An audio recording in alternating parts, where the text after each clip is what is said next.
در دوشنبه فستیوال یخمس و آبهای تشنگی شکن برگزار می‌گردد.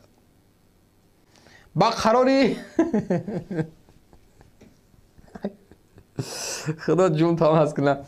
با قراری رستم امامعلی در دوشنبه فستیوال یخمس و آبهای تشنگی شکن برگزار می‌گردد.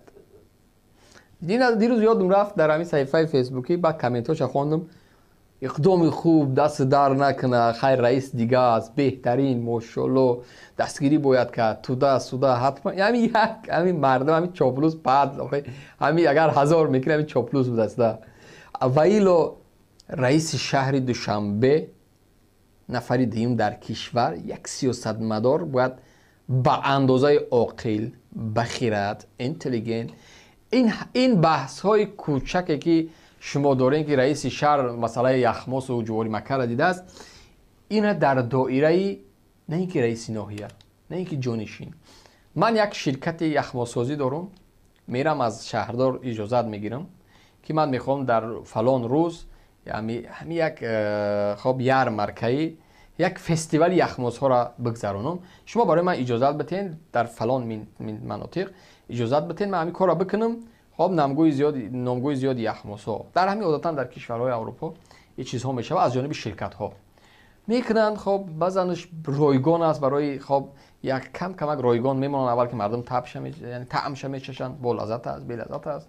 خب نامگوی زیادی همون چیزها را میمونن، مردم استفاده میبرن، اگر که لذتش خوب بود میخره چند کیلو، چند گرم، چند تا نمیدونم برای خونش. اما این یکی برای پیار کردن رستم امامعلی گویا در داخل تاجیکستان در شهر چمه یار مرکز تشکیل کرده از یخمس و آبی تشنه شکن، این دیگه ساختن ایمیج نیست، این به آبرو کردن یک شهردار است، یک راهبر است، یک سیاستمدار است.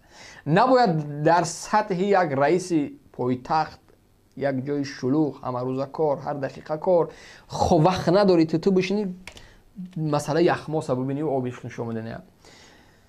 همین که این نقطه را من در یک صحبتم گفتم که من خوشبین هستم از بدتر بد شدگی است.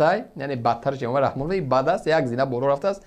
یعنی چرا رحمانوی یک کمی اصل کلاسیکی میرفت دنبال کادو، فستیوال کادو، جواری مکه، خربزه، قرطاو، آلوچه، همین جوان یک کم ترک مدرن برگشته است به یک چیز زمانوی دیگه. کادو پدر و یخمس یک چیزی فاوریت است، یک چیزی است که همه روزا استفادهش میبری.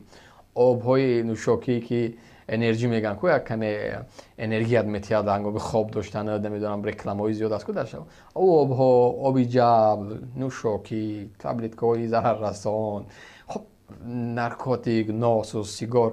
رئیس شهر آمده است بالای این مسئله ها کار کرده. آفرین به این متخصصین. من تا بارها میگم که مشورت های رایگان برای تو ما آماده میکنیم که برای ساختن یک ایمیج در گرد اطراف 4 تا گوساله دیگر جمع کردین، نه عقل دارن، نه تمیز دارن، تو را شرمنده دارن. نیوجلی تو یک بچه رئیس جمهور، یک بچه شهر، یک اینتلیجنت، یک آدمی که واقعا بلیاز خدا اگر اون دوست بیت دست من مشکل من برای هر یک زاده دوشنبه استقامت کننده دوشنبه زندگی کامفورت میسازم که لذت میبره، فراموش میکنه دبی و نمیدونم ترکیه رو، انقره را. میفهمی اون قدر اهالی کلان نیست، یک تمام دوست و پدار نه این قدر غارت شما کردگین کو من بیزار من یخمس و پخمس. من بالای نقطه بحث میکنم که مردم دوشنبه عادتا در اون بحث مردم ناراضی نباشه. مردم میلیون دلار صرف کنن که من زاده دوشنبه شدم، میخوام در مرکز زندگی بکنم. برای دوشنبه من برای مرکز پایتخت من چیز بنیاد بکنم که تمام ناحیه ها، تمام شهرهای دیگر براشون الگو باشه، براشون نمونه باشه و حتی کشورهای همسایه بیان بیاموزن. ما چی داریم؟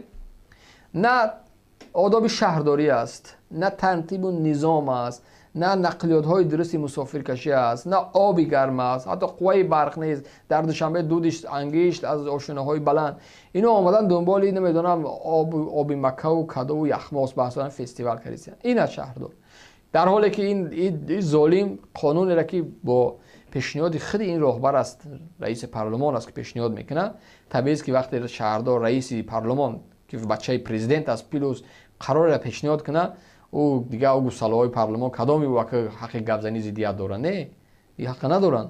اگر داشته باشن از باغ میبرد که چراغانیت کنن، میرن چراغانی میشن. به این خاطر این دو نقطه است که امروز من در این موضوع گذاشتم و پسانتر برمیگردیم بالای زندگی مردم.